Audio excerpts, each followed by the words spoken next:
values and beliefs are considered to be the most important in life. Why? Because we are driven by what we like and don't like, and what we like and don't like derive from values. Beliefs, well, we have values when we are little children and toddlers, of course, but after that we develop beliefs. Values and beliefs, they sit at the behavior, at the very basis of our behavior, the basis of the decisions we make in life, and pretty much they decide the happiness, the amount of happiness that we're going to have in life. Even the emotional health, even the physical health, values and beliefs are going to decide such things for us. So a lot of us are not very familiar with our values, because as we age, the values and beliefs, they keep adjusting. And that's normal, and they should, right? Because we're evolving. We don't want to remain rigid, very rigid, like, I'm going to say like what, right? But values and beliefs considered to be most important in life, because values are our heart's deepest desires for the way we want to interact with the world, with other people, and with ourselves. Values are what we want to stand for in life, how we want to behave, and what sort of person we want to be. So whether we want to be a parent, a mother, a father, a boyfriend, a girlfriend, a husband, a wife, an employee, a manager, a leader, whichever we want to be, values and beliefs are always going to drive us. And it is known, but it's not allocated attention towards the importance of reevaluating values and belief, and clarifying the values to the point that we find ourselves in life. Where are we at in life? Are we in a position of leadership? Now, leadership doesn't mean you need to be a CEO in a company to be a leader. No, a leadership, a parent is in a position of leadership. A manager is in a position of leadership. Somebody that drives a car is in a position of leadership. So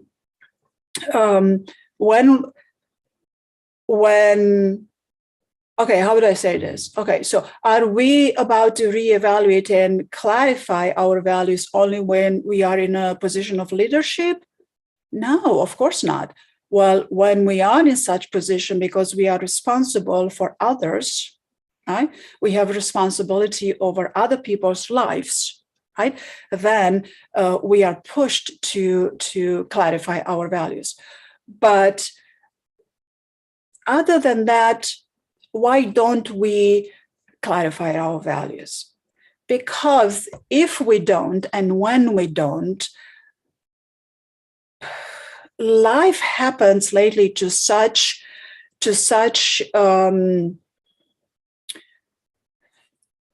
there are so many changes happening in such a short amount of time that we are overwhelmed, and we have been overwhelmed for a while, right? So clarifying our values, and first reclarifying our values and beliefs, and then reprioritizing our values, it's very important, and it has become a necessity. It has become a necessity for our mental well-being, for our emotional well-being, right? So why do we want to be emotionally well? Well, there's many reasons why. Because all kinds of wrongs happen if someone is not emotionally well. And in the past couple of years, the well-being of people has shifted tremendously. The mental well-being, the emotional well-being, which of course impacts the physical well-being, relationship well-being, and all kinds of well-being. So it's good to reevaluate the values for yourself.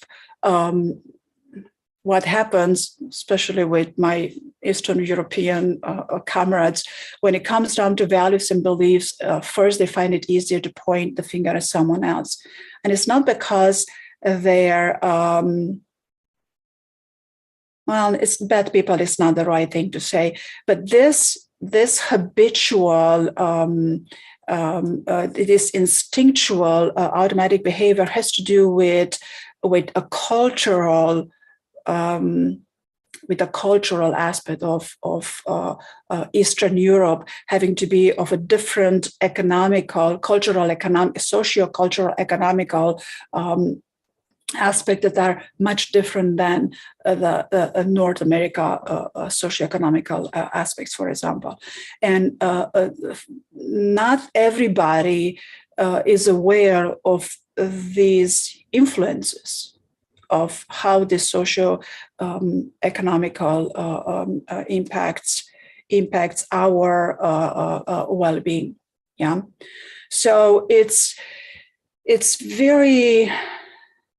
highly advisable to reevaluate and clarify some of the values. And if I am to ask my people in the US of A, what values are they going to reevaluate first? What do you think they're going to reevaluate first? The relationships. If I'm going to ask my friends in the Eastern Europe of what values are they going to reevaluate first, what do you think they're going to say? They're going to say money and finance.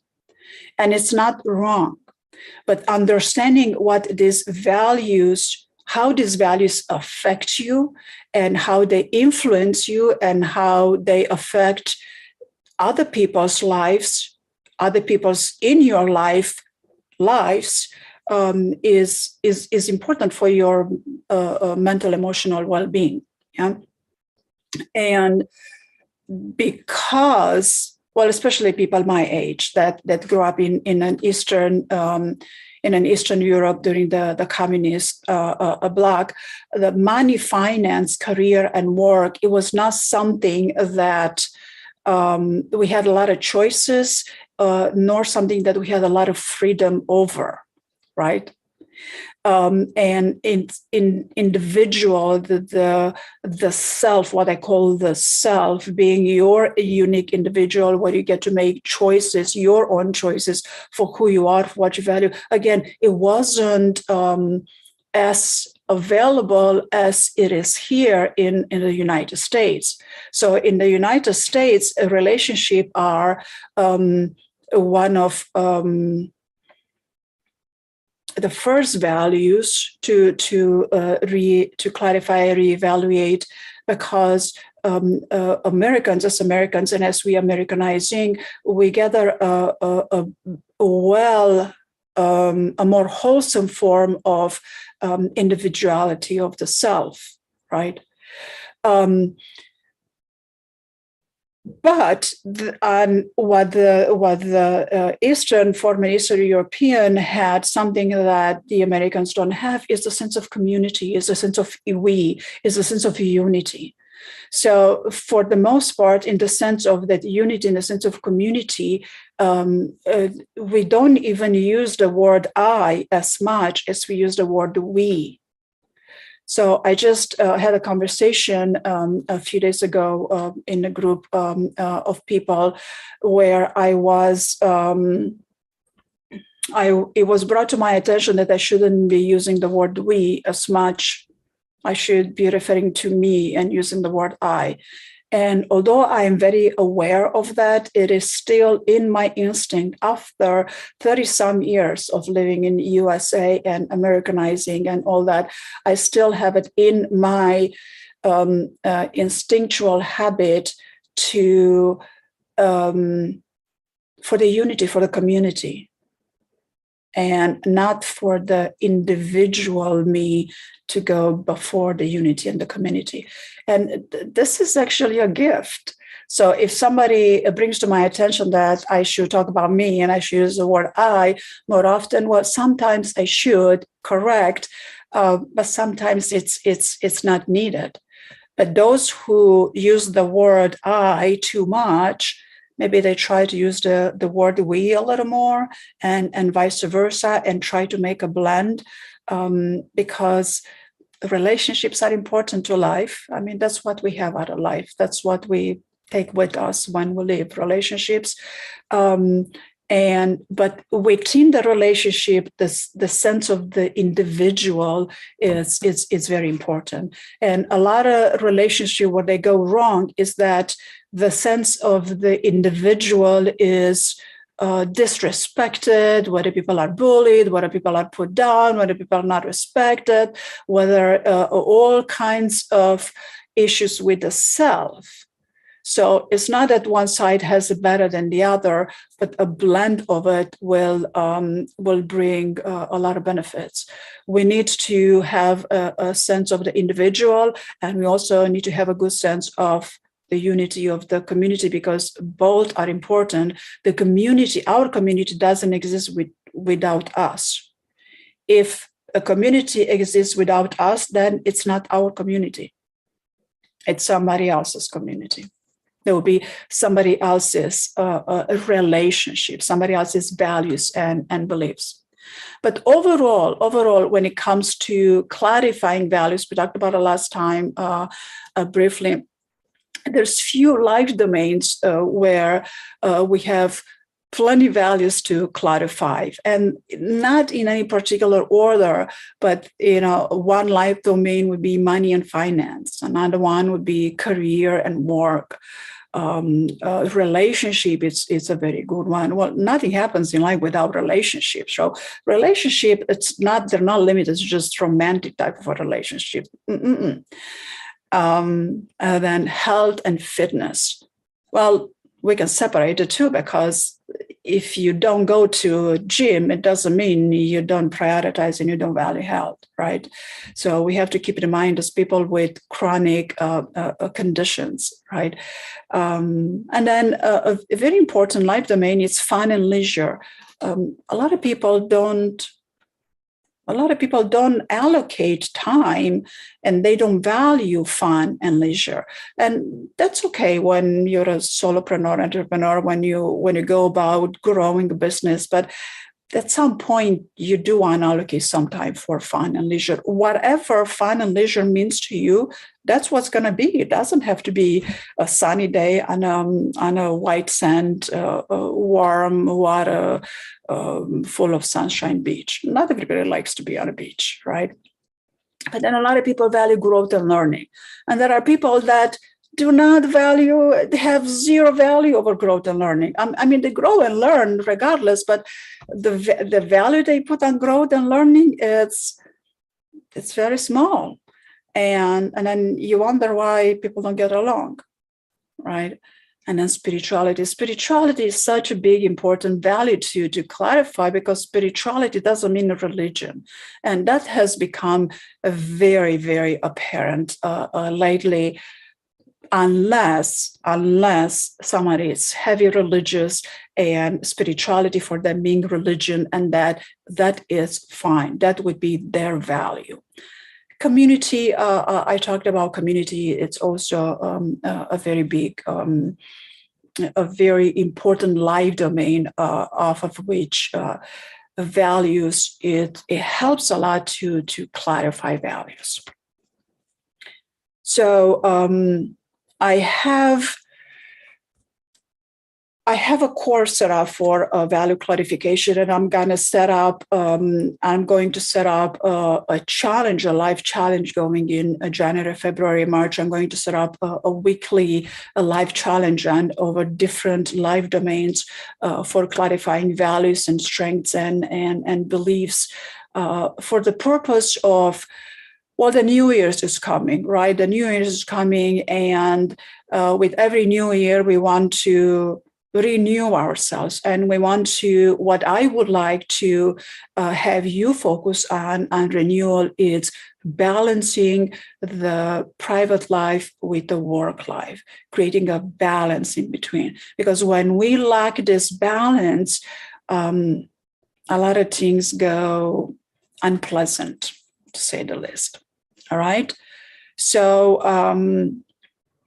Randy, let's see Randy, what do you have to enlighten us with your wisdom about values, especially from a North American perspective, you being born and raised here in the North USA?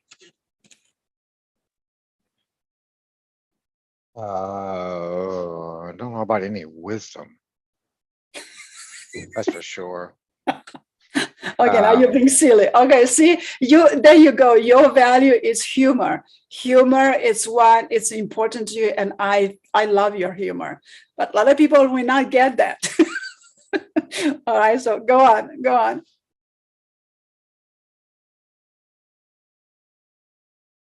And you're frozen a little bit, just frozen. So who knows what your camera is doing?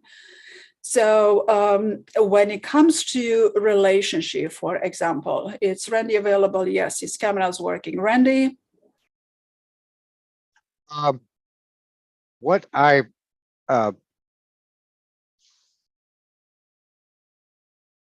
grew up in the south of the northern part of the Americas, the North America. I grew up in the south of the North America, and that is a very different place than the rest of the country. One of the things that I think, so my values, I think, would be highly distinctive than perhaps other people's values in other parts of the country. For instance, people that grow up in the deep South, which is where I live, born and raised, their values. You can't, should not generalize everyone, but their values typically in the deep South are very independent and very conservative, very traditional. I live in a state that's just 90% quote unquote red, very traditional, very conservative. That's the stated value. What's interesting is what people state their values are and what their values really turn out to be. And how do we know what that is? It's how they act. I just read a story this afternoon, I believe, about and this is south part of the country, of my country, that there's this pastor in Florida that got loaned or got grants from the government during COVID for $8 billion with a B, $8 billion, and used it, of course, to buy all this fancy stuff, all this luxury stuff. And this was a pastor, Christian pastor, that supposedly preached the message of the Bible, the gospel, and yet his actions were very much against it. That's just one example. But I think one of the things that I believe that it should be a red flag for all of us is when anyone says, my values are the right values, and my values are the truth, especially that word truth. And yes. Go on. That's very important. If one listens to people arguing or listens to, social media and listens to people debate, eventually somebody's going to say, I know the truth. This is the truth. And that to me is a major red flag, because Jesus himself asked, what is truth?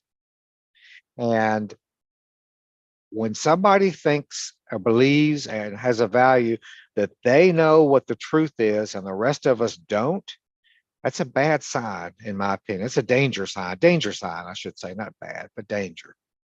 And it's the gas that fuels, it's the gasoline that fuels the horrible cultural wars that have engulfed this country, because there's no compromise, because people think their they're right, their values are right, and the others are wrong, and there's no compromise. If I believe in abortion, or if I don't, if I believe in um, that life begins at the very instant of conception, in which there's a cell, one cell that's about to grow, that's a life.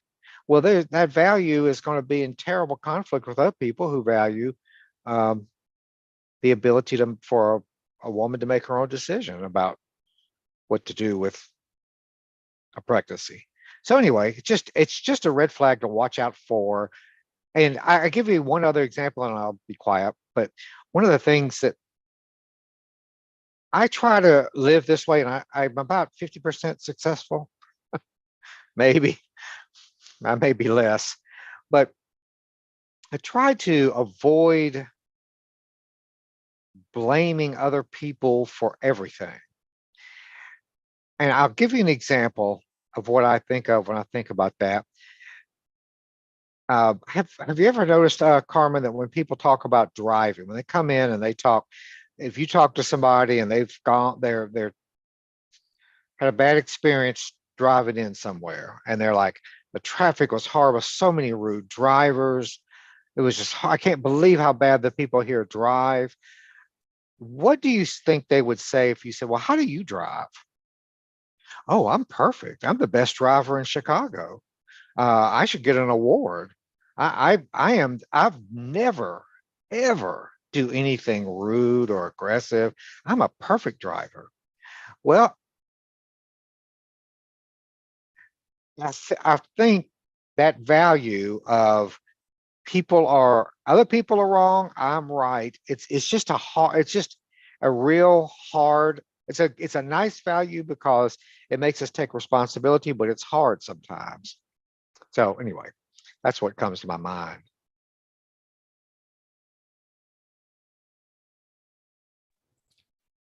Yes, yes. Somehow, a lot of people, yes, I have a lot of ideas. I have a stampede of ideas again. I think in 4 sentences, and I have to say, okay, which sentence I'm going to go with. Something that it's a little touched up upon, and it's a big influence. A big part of our life is the way we grew up, and a lot of people don't necessarily understand the mechanism of it.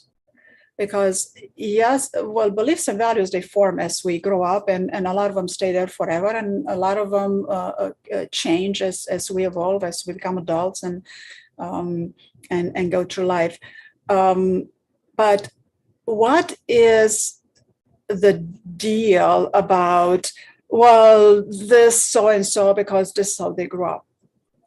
Well, the big deal about it is the neurotransmitters, is the mirror neurons. Nobody makes this statement when they say, well, this just because how you grew up. Well, what happens as children? Children learn behavior from the people around them, whether it's their parents, their adults, their caregiver, their school, their mother, father, teacher, minister, everybody around them, including parents. That's how they learn behavior.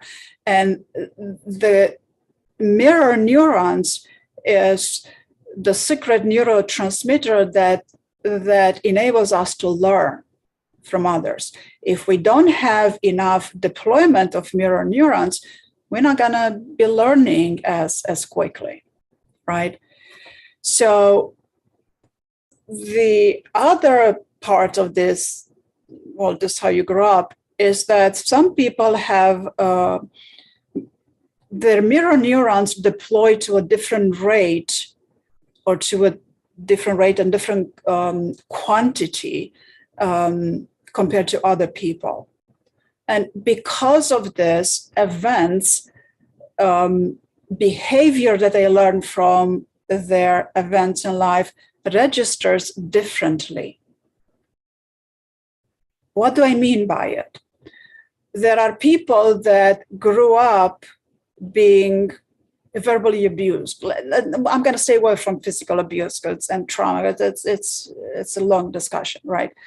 But there are people that grow up being verbally abused, and they still end up to be the most wonderful adults. They end up to be modeling behavior for other people. This is how you should behave, right? This is the positive way to behave as a fruitful type of behavior, the type of behavior that grows and enhances and uplifts everybody, right? And these people grow up being verbally abused. And then you have people that grow up verbally abused, and they continue to verbally abuse others. So why? Right? Well, the answer is, it's a big answer, and it's complex. And there's so many theories about it, but there's the mirror neurons are very little talked about it, right? And of course, there's lots to do about our behavior and our values and our strength, but we ought to not forget our biology. And well, some culture place more value over the physicality of life, everything that's physical that you can touch and feel, and apply all of the five senses to it. And other people don't. Other people place more value over the experience they have of life, the relationship, the experiences, that the knowledge, the enhancements that they go through. It's not right or wrong. It's just compatible, incompatible, congruent, and incongruent. And if we understand that the brain and the physical body and all of these molecules, these wonderful molecules we have inside our body, if we understand that they play a certain role and they work a certain way, and it affects us and it directs our values and strengths, it's very important, because that is a mechanism in place. And I keep saying, if you understand how the mechanism works, then you can do something about it. If you don't understand how the mechanism works, then it's nothing you can do about it, and you're not going to do something about it, right? Because when you understand how something works, then you gain the capacity to change it if you want to change it, right? And change is a big word, and a lot of people are afraid of the word change, but change is one certainty we have in life. Change will happen whether we like it or not. What do you mean by that? Well, we're aging every day, right?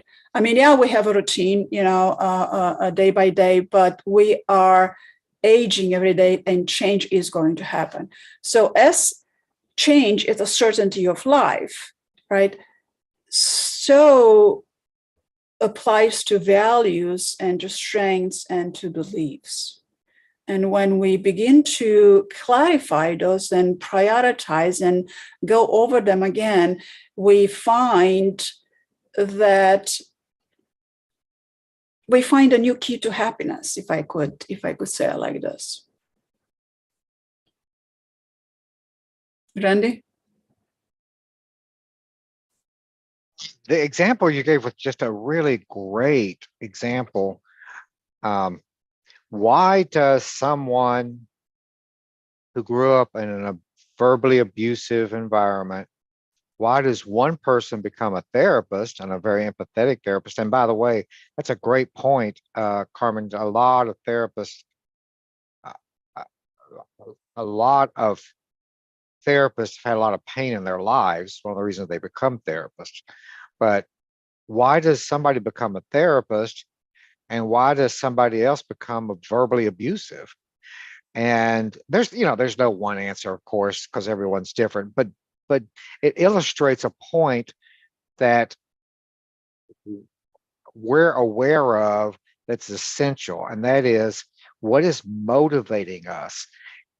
If I want, because if you ask somebody who's verbally abusive, do you intend to abuse and create pain and make life miserable for the people around you? Unless they're sociopathic, and even then, they're going to say, no, I want everything to be, I want everything to be happy. I grew up in a horrible family. I want that to be different.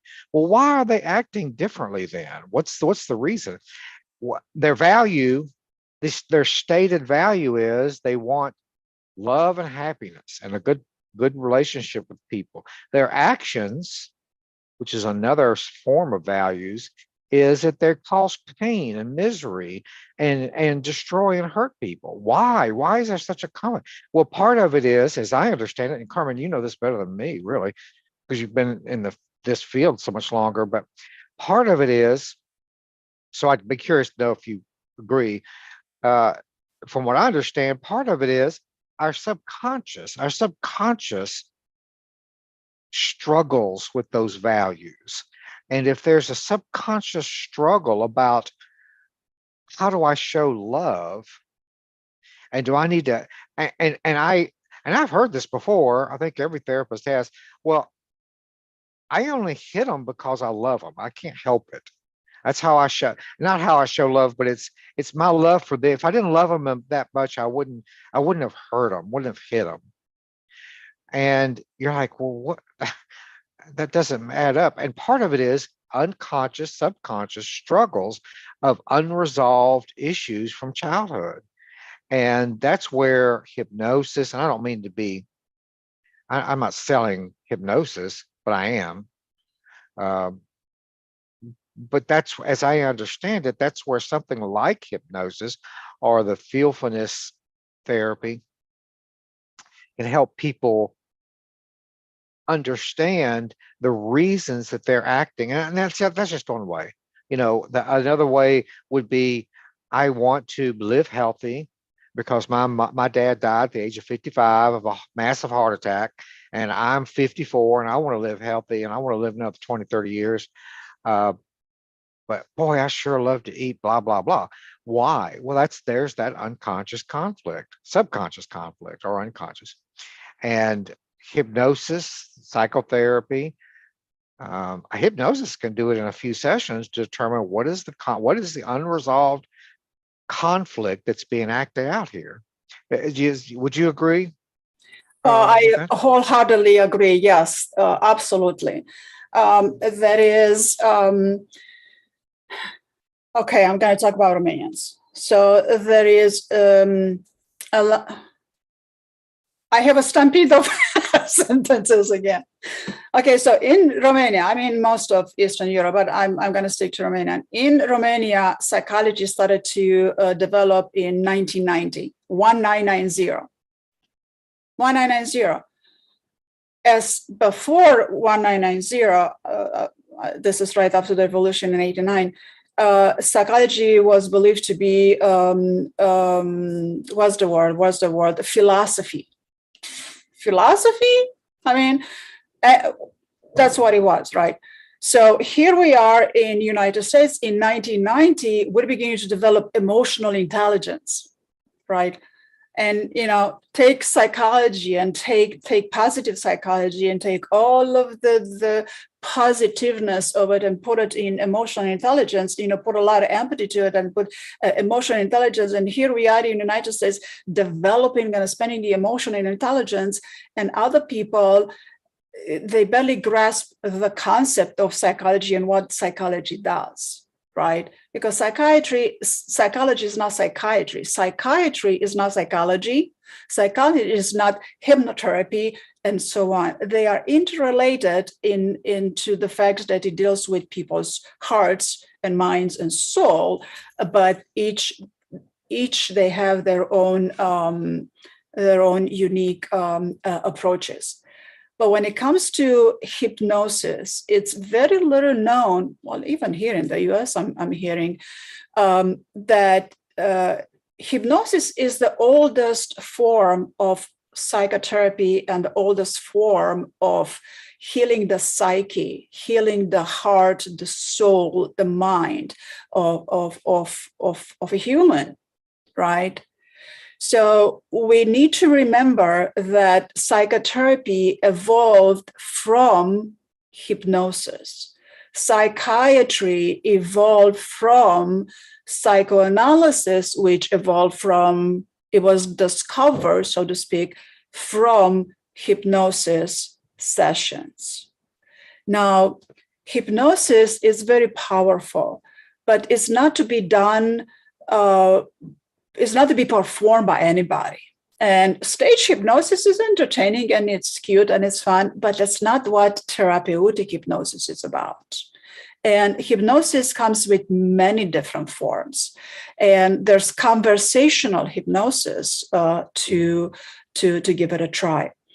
But for example, what is a state of hypnosis? Hypnosis, it's a state of relaxed, focused concentration of one item at a time, right? You cannot release, you cannot let go of something if you don't relax your physical body. Yeah, like think of it when you go to the bathroom. Try, if you don't relax your muscles, they're not going to come out. Yeah, try to push them. I mean, you can squeeze your muscles, you can make a fist and get very rigid. You can make it with your action, with doing. But when you relax something, you cannot force that to happen. You can force a fist to happen, but you cannot force a relaxation to happen, right? And a lot of people have a hard time understanding this. And the quickest way to understand is just make a fist and intentionally make a fist and then intentionally relax it. And see how quickly intentionally it's going to relax, because it's not. You're just going to go from one tension to another tension. You're going to go from squeezing to, and this is tension too, right? So hypnosis, it's extremely valuable, especially, for everybody, but even with people that don't know how to relax, it's highly valuable to them because they learn how to relax. And I'm seeing hypnosis with my Romanian friends, and a lot of them go, "Oh, well, are you relaxed?" "Yeah." "That was it?" "Well, yeah, we weren't going to do surgery. I wasn't going to put you to sleep and give you anesthesia, and then you were going to come back and not know what happened." No, sometimes that happens and sometimes it doesn't, right? But once we understand that when we watch TV, we're hypnotized. When we are in a classroom or in a meeting, listening to a presentation, listening to our boss, paying attention in a classroom, listening to the teachers presenting the subject, that's hypnosis. Hypnosis, it's a state of focused concentration awareness, right? And well, when we're outside of hypnosis session, we tend to be more crisp and more rigid and more tense, right? Well, come in a hypnosis session, first, we're going to help you relax. Now, there are people that they cannot relax the entire session and they think nothing has happened. But then you talk to them a few days later and so many good things have gone in their life, right? So everybody's definition of the words, of values and beliefs and life experiences, everybody places, they define experiences, they label their experiences a certain way. So I'm noticing lately there's, well, I'm going to talk about Romanians. That's a large number of Romanians talking about their stress level, and talking about how they tried different therapies, psychotherapists, medicine, supplements, and it didn't work for them. Well, of course it didn't, because it doesn't work for everybody. And then if we have something that has gone against our values and our strengths to some point in life, not necessarily just childhood, because these mirror neurons, they keep deploying. I mean, right now, you watching me in the mirror, and mirror neurons just deploying over there, right? And it, oh, okay, I'm not going to strike us if I was going to say something else. Okay, stay focused, right? But because of this, so something has happened that went against our values and went against our strengths, right? And sometimes it keeps on happening. It puts a lot of stress and anxiety and a lot of overwhelm in, heavy plate, carry the world on your shoulder, and all kinds of aspects like this. So the way, it's very difficult for me to talk to both culture at the same time, because sometimes some things apply to one culture and some things doesn't apply to one culture. And then one culture, Romanian Americans, one culture needs to learn about different aspects up until they understand the subconscious response. Yeah, you talk to most people, it's like, oh, your subconscious played a joke on you. Well, yeah, what happens with the subconscious? All of the experiences we have throughout our life leaves an imprint in our subconscious. It creates patterns. Yeah, all of these patterns, they create automatic behaviors. Yeah, automatic behavior is not like necessarily you do something with your body. Yeah, automatic behavior is thinking and feeling a certain way. So what hypnosis is going to help you with, and what hypnosis is the golden standard to have you redirect your thoughts and so you can feel better. And there are many kinds of different thoughts, and there's different layers of thought. And when we feel overwhelmed and stressed and tired and a lot of anxiety and nothing goes good and you just want to jump out of your skin, there's a bunch of thoughts that go ruminate in the background, whether you're aware of these thoughts or not, but they are running like an engine in the background and they stress you down. So in my book, Fearfulness, I have 2 chapters that I address layers of thought and then value levels of thinking. So even understanding this, that we have different kind of layers of thought, it clarifies like, oh, I think multiple thoughts at the same time. Oh, yes, you do. We all do. It's just at different levels. Thinking and speaking at one point, because we might be thinking and speaking something and still at the back of their mind thinking at so many other things we want to do. Like me, for example, how often do I have a stampede of sentences? And then I go, okay, I'm not going to go down, I'm going to go that way, right? So we all do that. And if we understand 2 aspects from tonight, mirror neurons, they're always going to be there and they're always going to deploy.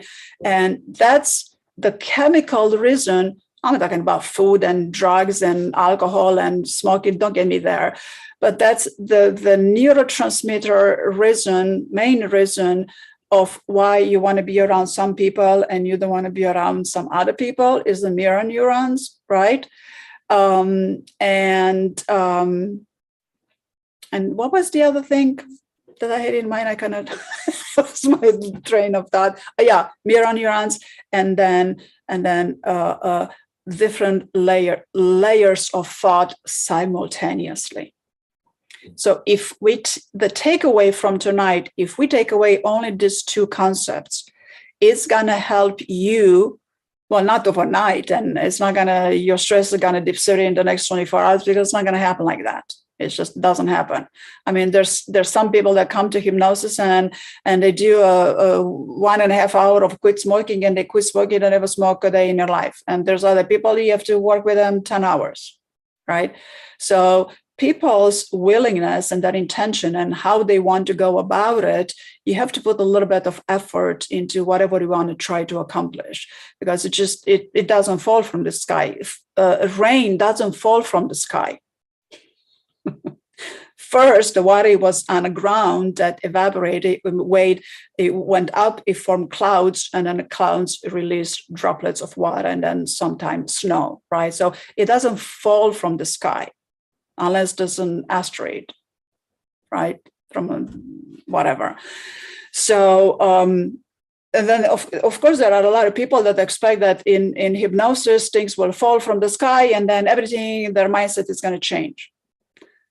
Well, I've noticed this with Romanians, that they're still so tensed that they want to give it a try, but then they don't believe it. They want to give it a try, but then they expect everything else to happen and then to do nothing about it.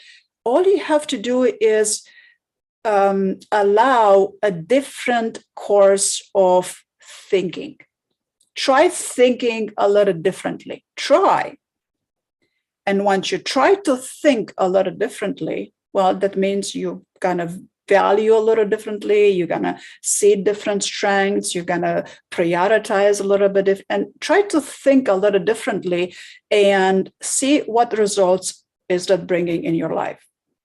I love the results it brought in my life when I adopted a different mindset. People call it mindset.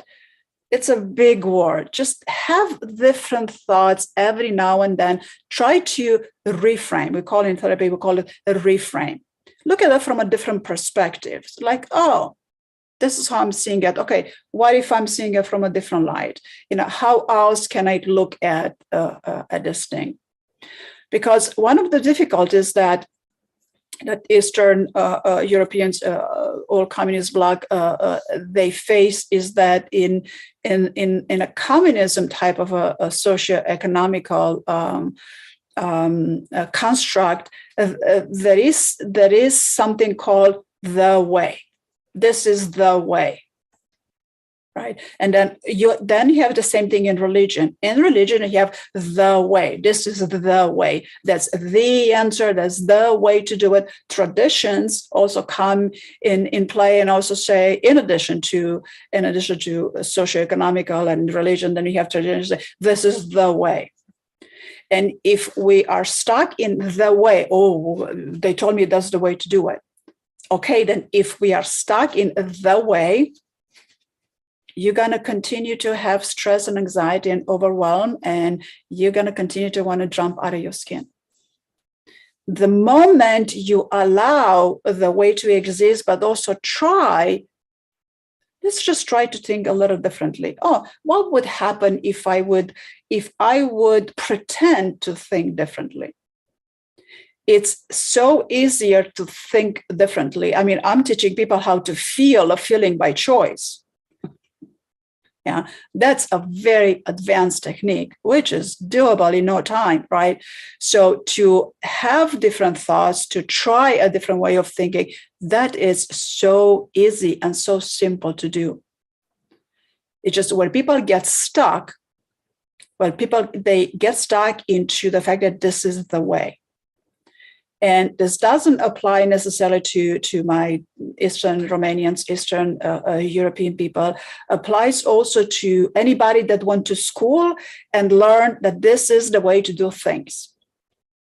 Well, yes, it is, but it's not the only way. And there are flavors and shades to it.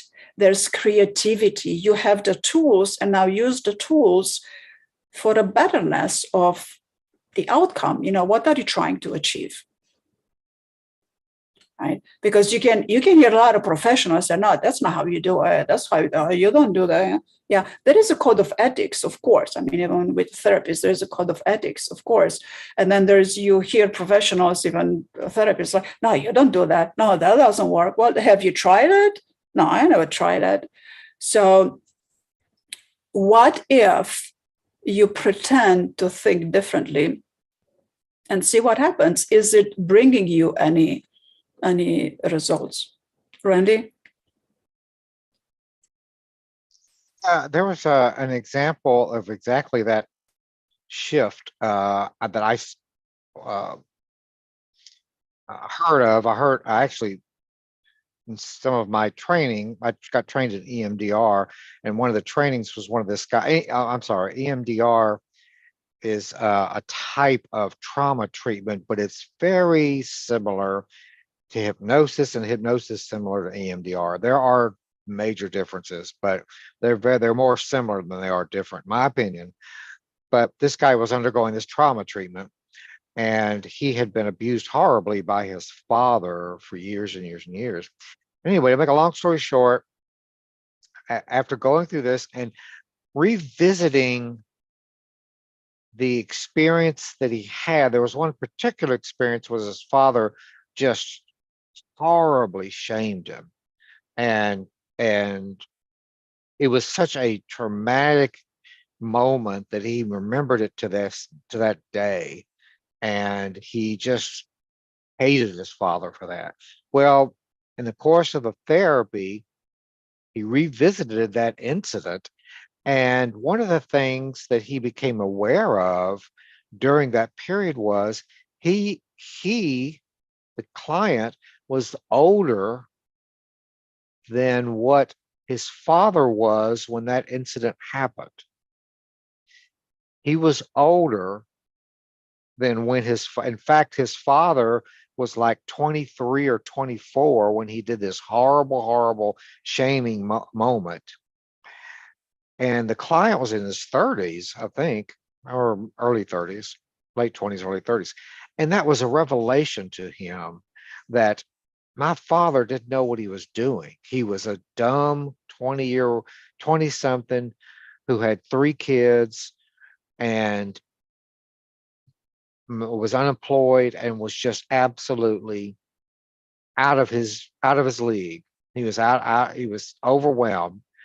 And it didn't mean that what his father did was right or that was justified or appropriate. It never is, never was. It was still wrong what his father did. But he shifted the way you're talking, Carmen, and when people shift, when they start looking at things differently, he, from that moment on, saw his father in a totally different light. And what does that mean? It means he had less anger in his life. He had less stress. His conflict over who he was resolved, and he could intelligently raise his own kids and understand and not have that emotional attachment that was so destructive. He could understand it from a different perspective. And that was a very powerful moment. I just remember realizing what a shift that was. It wasn't, it wasn't like, just like you said, it wasn't like gold rain from the clouds, or, there was a clap of thunder. And I mean, it was nothing very dramatic. It was a very traditional, very routine type of therapy thing. But for this guy, that shift in how he experienced that moment made all the difference in his life. So that's what I was thinking of when you were talking about that. It's wonderful to hear, and I'm hearing a lot of good stories like this, and I've gone through a lot of shifts like this myself, because it's not coming from a communist socioeconomic system to a democratic capitalist socioeconomic system. It's the opposite, right? So you have to learn to adapt. So I went to a lot of shifts like this. But what came to mind, this is, see, what little bit of what if, and just having different thoughts has such a big impact in someone's life. But if I am to have this kind of shift with a Romanian, for example, they're not going to be aware, they're not going to acknowledge that this is a big shift. Why? Because I'm talking about Romanians my age, right? Because the way we grew up in Romania under the golden era, supplies were limited. We had we had high demand, low supplies. So I'm talking supplies like basic food, clean water, electricity, transport, things like that, right? Don't even get me to choices. There were no choices to exercise there, right? So when people are attributing so much, it's not necessarily valued. This is so ingrained in a subconscious, all of the patterns that materialism is important. Yes, it is. But this was done back then. So now you're here, you have a home, you have clean water, you have electricity, you have you have choices. We have to become aware of the old pattern, let it be, say thank you for it. I've learned a lot from that pattern. And I'm so much stronger because of it. Now let's value experiences of life a little differently and maybe a little more, because then I'm going to make a bigger shift. I'm going to have lesser stress, and I'm going to be happier, and I'm not going to want to jump out of my skin. And this kind of shifts may or may not happen in talk therapy. It's hard to make these shifts happen in talk therapy in a short amount of time, right? Because in talk therapy, people are usually so invested in what they're feeling and their story, and they keep on going and rehashing the stories like a tape they plays over and over and over again, which is okay. I mean, some people need to talk and need to go through it, and it's very healthy. But to make this kind of shift that you talked about in one session, it's significant. It shifts your life, and by you have your life shifted, and you can help someone else shift their lives, right? It's important. It's highly important, and I love helping this my Romanian friends, but a lot of them are stuck into the material things, and it takes a while to reframe all of that and bring and shed more light into the relationship and experience part of life, where you can still be happy and have great experiences of life, even if you don't follow all the traditions, right? Because what happens now, especially now, a lot of Romanians, including me, they are shamed for not keeping up with the traditions, not keeping up the Romanian values, the Romanian cultures. I'm more Romanian than most other people. I'm evolving. I'm helping Romanians evolve. That's very Romanian, right? So shaming in Romanian culture it's a very sore point, and I'm noticing even Romanian professionals, they shame each other. So getting over shame and getting into the sense of self, it's a lot of work for Romanians that need to be done over there. Americans don't necessarily deal with this aspect as heavily as I'm talking about generally as a culture, not as an individual, because it can be very different. I mean, it can be. I have clients that grew up in a gang community, and of course they deal with shame and very similar issues that communism Romania were offered, right? But shaming is, it's something that is hard to take out of your molecules. You're always going to have it running in the back of your head, and it's going to take your sense of self. The sense of self-worth is going to diminish. Your confidence is going to go low, and then you're going to think, am I good enough? Am I doing this right? And then you're going to take it out on the others, and then you're going to say, oh, look what they're doing. They should have been doing this because it should be done like this. So shame can be as damaging to mentally emotionally to a person as physical abuse. Right? So it's all it takes, and where we begin is to not be ashamed to be human. Humans have emotions, humans have stress, humans have values, they have strengths, they have weaknesses. Not everybody knows it all. A lot of people they know a lot in their aspect. And if someone wants to know what's the correct way, what's the better way, what's a way that benefits not just me, but not just the individual, but benefits the collective, look at what emotional intelligence teaches. Yeah. Nowadays, what you're going to find, if you just Google emotional intelligence, you are going to find the good way, right? Because the healthy way, because right and wrong, it's relative. What's good for you is not good for somebody else. But health and lack of health, it's always going to be there, because it's which health are we looking at? And individual health is relative. So it's more individualized as opposed to right or wrong. Oh, this is the way to do it, and this is not the way to do it. So I always advise my friends and my clients, look at what's healthy, because what's healthy for you is not healthy for me, right? So depends on what imprints do we have in our subconscious.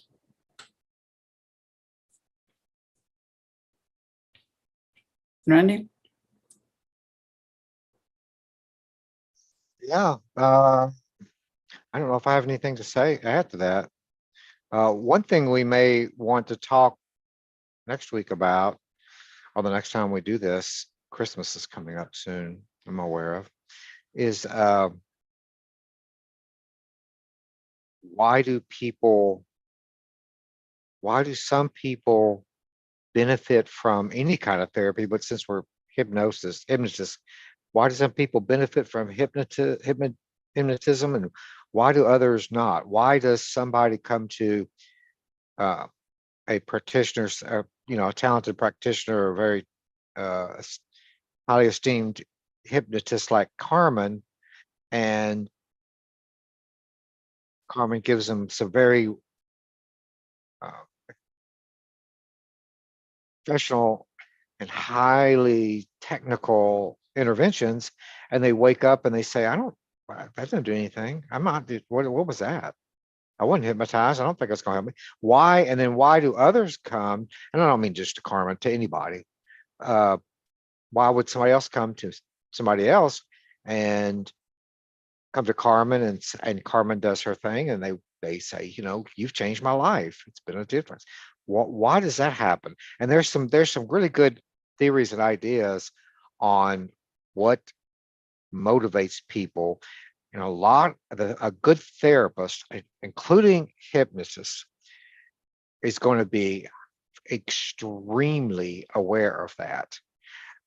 One of the classes I took recently, their recommendation is, do not hypnotize somebody, do not take their money, don't put them on your caseload, unless they're on a scale of 0 to 10, unless they're at least a 7 wanting to change.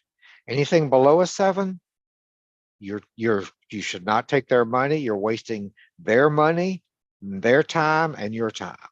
So we can talk more about that. It's got some very interesting things about that next time, maybe. You're correct. Yes, yes, definitely. And I think I touched up a little bit on it. A very important aspect that is when it comes to hypnosis. Well, any health related practitioner, they expect the health practitioner to make it happen for them without them having any effort. So if you come in with that expectation, something will happen, but big transformation is going to take a little bit of time. And some people, they like to maintain their diagnosis and their need for care because of secondary gain. Yeah, which is not wrong. It's what they value. And again, hypnosis will shine light upon your values and strengths really, really quickly. So anyway, you were talking about motivation. So next year, January, February, March, I'm going to start having a lot of challenges. We're going to do a lot of challenges. We're going to challenge a few days challenge, 1 day challenge, 5 day challenge, 3 day challenge, on your motivation, on your goals, on your values, on your strengths.